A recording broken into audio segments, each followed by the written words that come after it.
Hey fermenters, Austin Durant here, and this is part 2 of our Fermenters Club Community building guide. Sort of the where, when, who, what, and how. So this is going to be a little bit more of a detailed dive into each of these aspects of how to plan and execute a successful Fermenters Club community gathering. So the where. Selecting the right venue is important for everybody's feeling good about meeting, and one of the principles that I insist upon is that these gatherings must be held in public places. So, and that's several reasons for that. The first is that we want everybody to feel safe and comfortable, and also we want to attract people that may be at the venue and not even for a different reason, in other words. So the idea is we're meeting in public places, we're celebrating fermented foods, and we're attracting people that are curious. So that is a very important aspect. Now, if you live in a remote part of the world, or there's just no practical way for you to do that, but you still want to meet, shoot a message to us over at headquarters at 𝐓𝐡𝐚𝐥@fermentersclub.com and just kind of explain the situation. But in general, the idea is we want to meet in public places so that everybody feels safe and we can attract new folks. So with that, what are some of the suggested venues, the places that I've certainly held meetings or have heard others set up meetings? Of course, breweries, wineries, cideries, meaderies, these are all places that do their own, fermented craft, and they usually have large spaces, and they're friendly for other fermented goodies. So brew pubs, tap rooms, also same thing. They're public spaces. There's usually a lot of gathering places. Cafes and coffee houses can also be good venues. If you live in a rural part of the country, maybe you have a grange. Those are, of course, wonderful gathering spots in general, where farmers and people in the farming industry can get together. They make wonderful meeting places for Fermenters Club. Farmers markets can work. Now, those are typically one time a week or one time a month, so you'd have to time things pretty carefully in order to do that. There are places that are more permanent farmers markets. Some cities and towns have those, so could be a good place. And I've even found that holistic health practitioners' offices, such as chiropractors or nutritionists, they are often very friendly to fermented foods and probably incorporate that into their practices already. So given that they've got the space, these could be good options as well. So just start thinking about it. This is certainly not an exhaustive list, but certainly give you some ideas on where you might find a good venue. So again, what you want to look for is some place that's fermentation friendly, where there's also a table space for the expected number of guests. Again, that could be a small handful as you're just getting your community started, but as you grow, you want to make sure you can seat people comfortably, as well as you want to have space for a swapping table, right? So whether that's you bringing a folding table or whether the venue already has it, a place where people can set down the stuff that they brought, fill out the name cards for the items, and then use that as your gathering spot for the potluck. You also want to find a venue that is okay with you bringing in outside food and beverages. So restaurants typically are not. That's how they make their money, off of selling you food and beverages. So sometimes brew pubs, especially if they don't serve their own food, are okay with it. Just check in with the venue and be respectful of that. Sometimes you can even work out something where you're bringing in stuff, but you're also saying, oh, by the way, there's also 20 of us, and we're meeting around supper time, so we can order some food. So that's win-win. You want to find a place ideally that is conveniently located for people. Again, typically, as we'll get into in the when question, what time of day we meet. Sometimes it's better in the evenings, and in that case, you want to consider the fact that people might have to deal with traffic. But anyway, find a place that's convenient that will give you the most number of people willing to travel to the meeting. And then the venue should also have, again, this is a nice to have. If they've got monitors, it's, if they're like a sports pub, or they've got, monitors where they're displaying the games and whatnot, that's easy to, usually you can just hook up a laptop and do your presentation, or at the very least, maybe a blank wall. If you have like a light projector, slide projector, that's often another way to, just when we're doing the presentation piece of the meeting. Again, not critical, but it's certainly a bonus if the venue has space like that, especially if it's a teaching space too. So when is the next question, and how often to meet? So really this is up to each community. Each community is going to be a little bit different. So you as a community leader can kind of figure out what the right pace is for you and your community. We suggest meeting at least every other month, so that would be every 2 months. Every quarter is a good pace.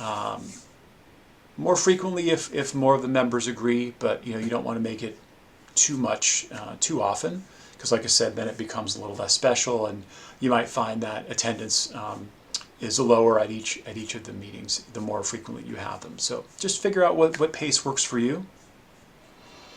As far as day of the month, I found that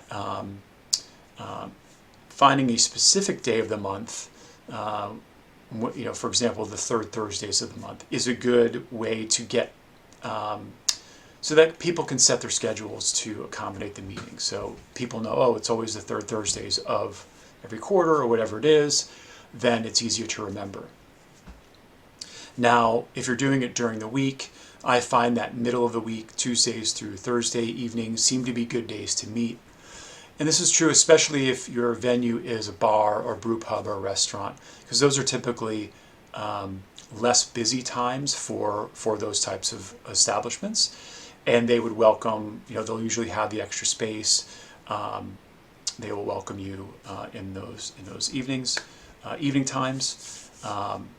Next, along those lines, is early evenings tend to work, again, for both the people to attend, as well as, depending on what the venue is, it makes good sense. So 6 to 8 p.m. I think is a good sweet spot for people. It's not too early so that they're having to, rush out of work if they've got a 9-to-5 job, and it's not too late. So good. That's a good sweet spot of a time of day to meet if you're talking about during the week.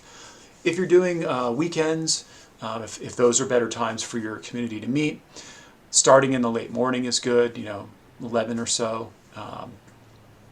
And those are usually times that are slower for places like bars and breweries who are maybe just opening up at 11 or noon. And they usually appreciate the business in an otherwise slow time. So again, these are just guidelines, what's worked well for us in our communities that we've established.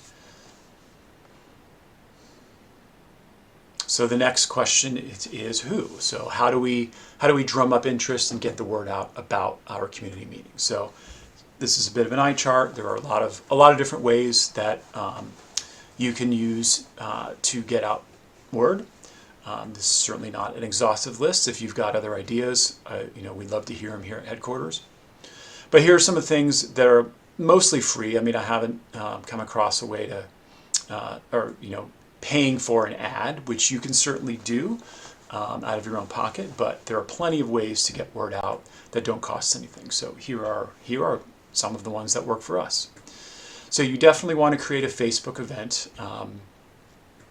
That just, Facebook is very well used platform. So creating an event costs nothing.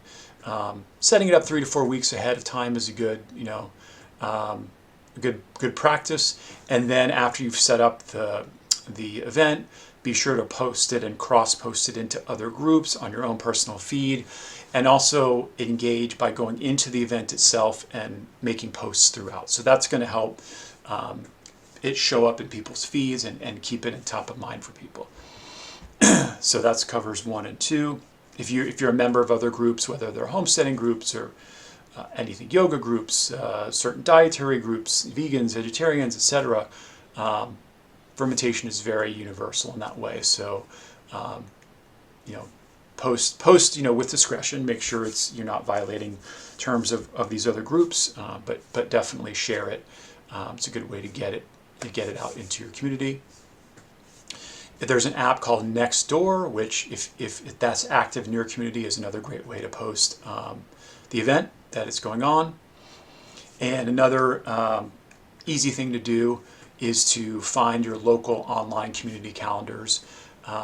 Here, where I live in San Diego, it's a pretty large city, so I have a checklist of basically a spreadsheet of different community calendars that are all free to list.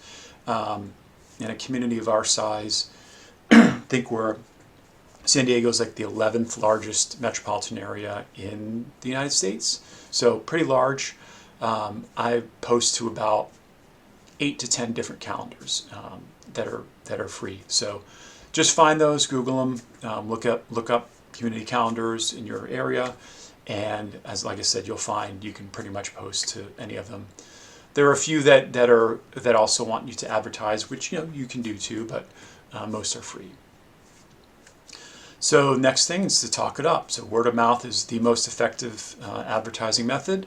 Invite everyone you know, your neighbors, your family, your friends. Even if they can't make a particular meeting, they'll often be enthusiastic and will share the invitation on your behalf. Now, another thing, if this is in your comfort zone, or even if it's not, is to call your local news station. So again, in our community, we probably have 4 or 5 local TV stations. You may just have one, and just let them know, because they love covering quirky things. And for better or worse, fermentation is still kind of a quirky practice that's not fully mainstream yet. But they'll often, invite you to come into the studio and just talk about the meeting, talk about what you're doing. Maybe you bring a few jars just to wow them. It's a fun way to get word out. And again, it's totally free, and it may give you a boost in terms of who shows up. Another thing to do is to create and print flyers that have the meeting info on them. Now, there's a website called Canva. It's free, and it gives you professional looking quality materials, whether that's business cards or Instagram posts or flyers that you can print out. So get those going. We also have some templates. I will be providing those, figuring out a way to do that. I don't know how to use Canva in sort of a shared environment yet, but I can certainly provide you guys with templates for flyers that work. And then you can take those, customize them for your, adding the local information about where to meet, when to meet, that sort of thing. So, but just go explore Canva if you haven't checked it out. It's just a really great tool in general. But you can print really good quality, professional looking flyers for nothing. And then where do you put those up? So finding the places to put up flyers where people who might attend the meetings like to go. So, for example, natural food stores. If you've got a food co-op in your town, they're more than happy to post that. If you live in a university town, going to the student unions and posting it on the physical copies up there. Libraries will often let you put stuff up. Other public bulletin boards, and of course at the venue where you are actually meeting, they'll oftentimes let you put up a poster. So I will usually do 8.5 by 11, sort of your standard size flyer. But if you want to get fancy, you can go with a little bit bigger, maybe the 11 by 17 poster format, as it's called here in the U.S. But just make sure that it's reasonable for where you are, right? You can print smaller ones too. Maybe print 4 to a page and hand them out. But 8.5 by 11, or it's kind of closest to A4 if you're outside the U.S. That's just your standard flyer size. Typically will work. And then other creative ways to get interest and let people know is if you're social media savvy, finding sort of your local food-related health or health-related bloggers and influencers, as the kids like to say. Invite them to the meeting, let them know what's going on, and if they've got a huge audience, they might help bring in a few people to your meeting. And another along the lines of using online stuff, Meetup is a great tool that actually people use, as far as like where they go to look for events. So if you are part of a Meetup group already, you can often post other events. So you could create a listing for this posting. You can also create your own group account. We don't have, as headquarters, a sort of corporate Meetup group account yet. Something we can explore in the future, depending on feedback, what you guys give us. Certainly a nominal cost to set up an account. But if you've already got one, definitely use that to post. And then finally, you can ask the venue to help get the word out, right? So we already talked about posting a flyer, but also if they've got a social media account, you can provide them with a social media friendly flyer, so to speak, an online version that they can post on their media, providing them with the details and that sort of stuff. So just some ways that we found work to create interest and get the word out.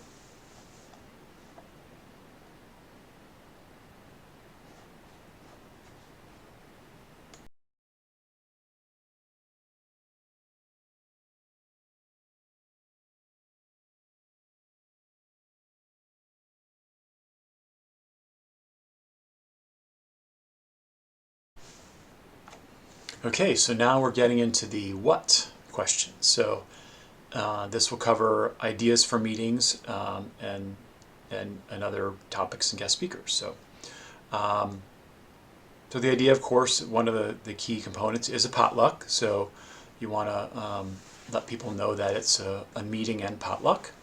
So again, the idea, bring fermented dishes, mostly fermented dishes, but of course you can have other things, to share. But try to have some discretion in terms of what you want people to bring. Obviously, we want something that's homemade and nutrient dense and organic if possible. So you can kind of set those rules, what's acceptable in your community. And you can certainly make other things with fermented ingredients. Casseroles, for example, made with kefir and all sorts of fermenty vegetables and that sort of thing. So, but the idea is it's a fermentation themed potluck. So make sure that's part of it. I think having guest speakers from the community is important too. So that's the other aspect of the meeting is have it be centered around a theme or a topic. So finding interesting speakers, again, with the idea of that guiding principle of cross-pollination and interdependency, something that ties into fermentation in some way or another, is a good idea to have for your meetings. Another thought on how to organize them or give content is the seasonality. So if you're having meetings every season, then there you go. You don't have to get any more fancy than that. So winter stuff, what you put up for the fall, spring, things coming back into season. Summer is crazy time of putting everything up. So have seasonal themes. And again, just trying to stay in touch with the seasons is a good practice anyway. And where you are, what part of the world you are, and what season it is where you are, keeping that relevant to your local food shed, where food grows. We want to encourage people to bring extra cultures. It's, like I said, if they're, for example, growing a sourdough starter, or they've got a lot of extra tibikos, water kefir grains, because those things multiply like rabbits, and encourage people that have excess and extra and abundance to bring them, because there's always going to be somebody that's like, oh, I wanted to try sourdough, and I didn't know where you had a culture. So it's a great place to share and spread the cultures that you've cultivated, as well as to get some from other people, some new and interesting things. And if people are, again, practicing abundance, if they have a bunch of sauerkraut or pickles that they made, you can bring those too and actually barter and share and swap with other people. You know, it's not required, but if you've got an abundance, bring a bunch of extra stuff and have people bring extra jars and containers and you know, just sharing the love that way. Another idea is possibly a book club. Propose that one meeting that everybody reads a specific fermentation related book, and then the next gathering, or maybe the two gatherings ahead, that'll be the topic. Will be to discuss that book. So that's another idea to center around a meeting. And then finally, if you wanted to actually do a sort of a live community workshop where everyone gets to create something together, I think that those can be fun. You know, for example, making a big giant community batch of miso is fun and relatively straightforward. Same with kimchi, you know, so these are just some examples of foods that you can make in a large batch together, and everybody gets to take a little bit home, and then, you know, they can curate it and wait patiently while their food ferments. So just some ideas for center to create around meetings. So as far as a suggested meeting format, and again, this is a suggested format. It's what has worked well for us doing our communities here. So just kind of walk through I think this is a 2-hour format. So, you know, set it up, guests arrive, welcome them, have them drop off their food at the table, and if they did bring something, you know, we'll have these basically little placards, like cardstock placards, where people can write the ingredients of what they made. So just have them do that. Then as people are getting settled in and seated, you can talk about Fermenters Club a little bit. Again, kind of the overarching, what the mission statement of the club is, what it is that we're doing here, how people can get involved. So just to help circle back and let them know that they're part of a larger community, which is what we provide here at headquarters. And then, you know, I like at the beginning of the meeting, if the venue is a business themselves, or even if they're not, but there's somebody there that represents the venue, give them the floor. You know, offer them, you know, your gratitude and a chance to speak about their business. You know, maybe it's a restaurant and a brewery, and they're going to tell you the beer specials or whatever's going on with them. So give them the floor for a few minutes to talk about what they're up to, as they've generously allowed you to meet in their space. And then if there are any announcements or upcoming events in your community related to fermentation, you can spend a few minutes talking about those. Then if you are the host and you're curating this, I guess that's the same as the venue, the hosting venue. So if it's a business or whether it's the host, talk a little bit about themselves. You as a leader, give a little bit about yourself if you're meeting new people. And then, you know, leave some time to have each member kind of briefly talk about themselves, right? Who they are, what they brought, you know, as far as the fermentation table, how long they've been fermenting, maybe their experience level, just so you can get to know everybody. And then, yeah, make sure you leave time for people to talk about the dish that they brought, what the ingredients are. Some people have food sensitivities, and how long they've let things ferment, that sort of stuff. So a little round robin, go around the room. And then after that, you can kind of get into the main headliner, so to speak. So the main topic, if it's, you know, a book club review or it's a guest speaker, you know, give them 20 to 30 minutes, especially if it's something where they've got presentation materials, or whether it's a live demo. Then after that, you know, the main topic or speaker usually will open the floor for questions, or you can take over as the leader, as the MC. And then maybe people are, you know, just snacking and noshing throughout. Wrap it up. Have maybe the next date of the next meeting set in mind. Ask for ideas, solicit feedback. Be sure to thank the host, and then, like I said, throughout you can be tasting and enjoying your ferments and your beverages. So that's a good format that'll last about 2 hours. It doesn't last forever, but there's a lot to do in that time frame. So then maybe start off with this format if you're new, and then you can kind of adapt things as you learn. So who might you invite as a guest speaker? So here are just some ideas. Again, some not an exhaustive list, but think outside the box. So first and foremost, community members or club members who made a specific ferment, so they can kind of walk through the process if it's something that's unique or something that people are interested in. Another idea is to have local business owners in your community that may be in related fields. So for example, a baker or brewer or winemaker, or somebody, if you've got a kombucha brewery, somebody that is very much as enthusiastic about fermentation as you are, and that you would like to highlight, and that can share what they're up to. So another idea for a guest speaker. Other great people to have in your community and at these meetings are ranchers or farmers, especially if those folks are practicing regenerative agriculture, which really is, I think, is going to be the only way that we're going to be able to grow food in the future. So people that are already practicing it now are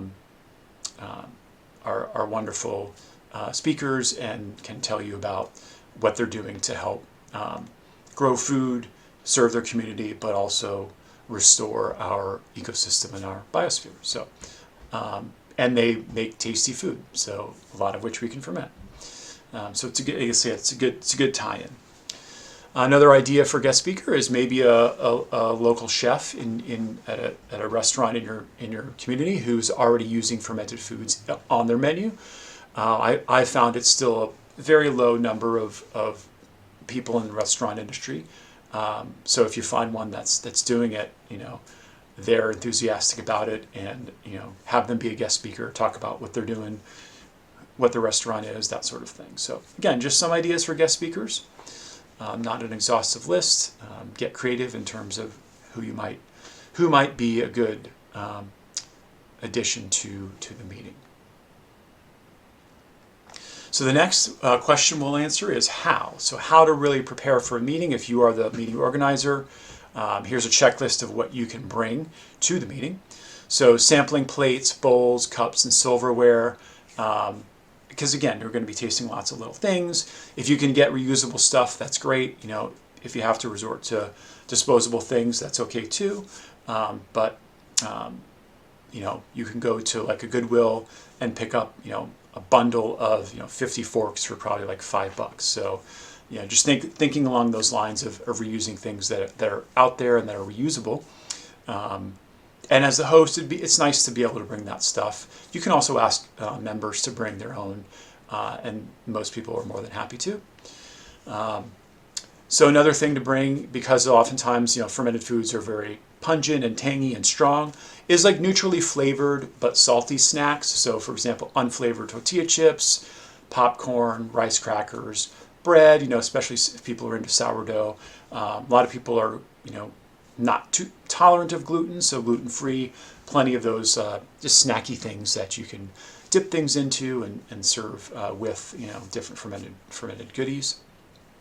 Also helps to cleanse the palate in between these different very flavorful foods.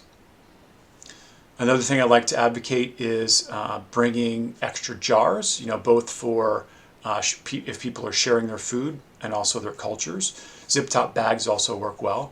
So just bring a bunch of extra ones of those in case people didn't bring them themselves. Getting tongs, knives and forks for serving dishes, spoons as well, is always a good idea. I found that the dollar store, you can again get fill a little shoebox, a reusable shoebox with tongs and those sorts of things, and just write a label on it and bring that to your meetings, and you'll always have plenty of silverware and serving utensils. Another thing is name tags and Sharpies. So it's good. I like getting to know people by name. I mean, it might be a small gathering, 4 to 6 or 10 people, easy to remember names, but also, it helps create some, some intimacy there and lets people know each other. So having the "Hello, my name is" name tags with Sharpies is a good practice to get into. Obviously, if you're the meeting organizer, bringing your own ferments to showcase is a good idea, and encouraging others to do the same. And also a sign-up sheet, like a clipboard with a printed out email newsletter sign-up sheet, with pens is a good idea. That's something that I'd like to have you guys send back to headquarters. So this is just, you can have the attendance sheet, but also let people know, hey, if you want to sign up for the Fermenters Club newsletter, this is how you do it. And then, at the end of the meeting, you'll take a picture of that, send it up to us at headquarters. But that's kind of the checklist of what you need to bring. If you want to also bring maybe tablecloths, if that's appropriate for your environment, cloth tablecloths are often good, help keep things tidy, but also just make things a little more homey. So as far as you as the meeting organizer getting there, here's some tips to set up the meeting space before people arrive. So generally I find, it's we're not setting up a concert stage here. It's 30 minutes is probably a good amount of time. Just to get things, get there, get settled in, scout out the location, figure out the place that the venue reserved for you, just make sure everything's going to work. So get there early, plenty of time to set up. Dedicating a table to the swap or sharing table is a good idea. So whether that's you bringing your own folding table, or if it's just something that the venue already has, just designate a space for that. And also, if you've got a friend with you, or when the first person that arrives or whoever, is enthusiastic, to designate a picture taker. So it's always fun to have multiple pics of people meeting, and especially the speakers and the food table and that sort of stuff. So designate a picture taker, that would be much appreciated. That'll help us all grow and get word out about our communities. So again, bringing enough sampling plates for everyone, just in case people didn't bring their own. I've already covered the salty snacks. If you're doing a formal presentation, again, try and find if they've got a TV monitor that we can just plug a laptop into. If you have your own projector, like a light slide projector, that works too. Although nowadays every place has monitors, so those are probably a simpler path. And just a space where you can have presentation materials if applicable, right? Maybe it's just somebody talking. They don't have a presentation, but maybe they've got handouts, so that's another option. Another thing you want to do is make sure that there's a trash can nearby, just because you might have disposable stuff or just food waste. Or bring your own trash bag, like a large kitchen bag is usually sufficient. If the venue doesn't typically have the trash cans available. So yeah, and last thing, bring handouts if projection or a monitor is not feasible, that people can take home with them, whether it's a recipe card, whether it's an ad for if the guest speaker has worked at a restaurant, that sort of stuff. Just having something that people can take home is a good way to get them to remember. All right, so we talked about preparing for the meeting and setting up the space, and we've talked about conducting a meeting. Now, just when you're wrapping up and post-meeting tasks, that's what we'll cover now. So again, at the end of the meetings, announce the date of the next meeting. Already have it in mind. Especially, it'll be easy to do if you've already decided, it's going to be the third Thursdays, for example, and every 3 months. So here's the next date. Of course, we want to clean up, leave the space as clean or potentially cleaner than you found it. And if it's a place that accepts tips, maybe take a tip jar from the members, ask each person to throw in $1 or $2, and then tip the venue well for their generosity. And after things settle down and you've got things cleaned up, while it's still fresh in your mind, it would be great if you took some minutes. So just to talk about, write down what you guys covered, take note of the location, the date, who the guest speakers were, how many people attended, and how long the meeting lasted. It's just good information for us at headquarters to kind of know. So again, we can adjust things as necessary, or as we're seeing patterns of things and what people do, that helps us to improve for the other communities. So, and there'll be a template for that. We've got a pre-made one that you can just print out that has all this data on it. So you can just fill it out, and again, either take a picture of it or scan it or send it back to us through email. And then if you did have your designated picture taker, make sure to get photos from him or her. And again, feel free to share those, sending them over to us via email. And finally, if you've got new people that signed up to the newsletter, take a clear picture of that, make sure that it's just not blurry, and then scan it or send it up to us at headquarters. So that covers wrapping up the meeting. So that's pretty much the going back to the who, what, when, where, why, how type of thing. Let's go back to that. Kind of takes us through the nuts and bolts of conducting a meeting. So if this all sounds good and like something that you would like to participate in, we'd love to have you set up a community in your town. So the next steps would be, if you are interested in starting a community. So first thing you want to do is go make sure we officially know of your interest by going to the fermentersclub.com website and the Start a Chapter page. There'll be a link below in the description for registering your interest. Just let us know who you are, where you are, and then we'll get back to you and kind of let you know that we got your interest, and then already start thinking about 1 or 2 locations where you might have the meeting based on what we talked about. Contact them directly, as you know, as most, with the most amount of human touch as possible. So if it's someplace that you can walk into and talk to somebody, do that. Find out if the manager or the owner of the establishment's there. If it's a small place, it's probably going to be the person you're talking to. But just find out who that person is. If in-person is not available right away, the phone is the next best thing. Again, talking to a human. If those don't work, or if they're not available, emailing the business is good. And finally, if you can't find an email, a lot of businesses do main business through their social media accounts. So whether it's Instagram or Facebook, contact them directly through there. Maybe they even have their own website, which has a contact page. Fill that out and just let them know who you are and what you want. And then if you need help with that, again, reach out to us, and we will have templates for basic introduction. Here's who we are, here's what we want to do, so you don't have to reinvent the wheel on that. That'll be provided shortly. And then think about a date. Pick a date. Again, given the 4 to 6 weeks, time frame, if that's convenient and that hits where coincides with whether it's a seasonal thing. And once you've selected the date, definitely let us know, and then start to promote it, and we can help you with that as well. So that's kind of your homework if you are watching this and you're inspired to become a community leader.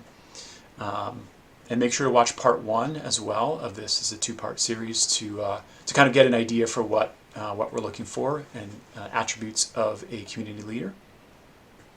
And I think that covers it. Oh, we also have monthly coaching meetings. So obviously this is a recorded message, but we will also have a way for you to interact with us here at headquarters, and I'll be hosting these meetings. Generally, they'll be the 4th Tuesdays of each month. So look for those. Again, go to our website, fermentersclub.com, and look at the calendar. You'll see the next posted meeting.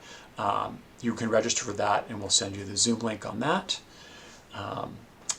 So that's pretty much it on how to go about conducting a Fermenters Club community meeting. I hope you found this useful and inspirational, because we'd love to have you spread the word about fermentation and become part of our local yet global community. So that concludes the presentation. Thanks for watching and making it all the way through. Again, I'm Austin Durant, and let us know how we can work together as a community. Thank you.